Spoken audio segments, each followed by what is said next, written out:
Viaggiava a bordo di un'Audi condotta da un connazionale, il cittadino cinese di 48 anni, travolto e ucciso lungo la A13 intorno alle 22 di martedì. I due, dopo aver tamponato un'altra auto, una Smart, erano scesi dal veicolo, manovra molto pericolosa in autostrada, sottolineano le forze dell'ordine, quando la vittima è stata investita dalla Mercedes condotta da un padovano che stava sopraggiungendo ed è in seguito risultato positivo all'alcol test con un tasso di 1,40.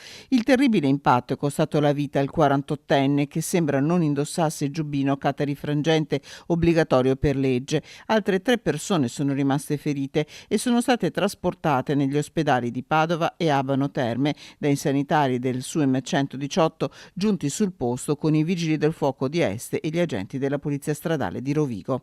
L'autostrada è stata chiusa tra i caselli di Monselice e Terme Ogane in direzione di Padova per permettere i rilievi, senza particolari problemi per il traffico viste le ore notturne. Le operazioni di soccorso sono state completate intorno alle 3 della scorsa notte. Indagini sono in corso da parte della polizia stradale, che ha accertato che la vittima era stata colpita da un ordine di espatrio emesso dal questore di Prato.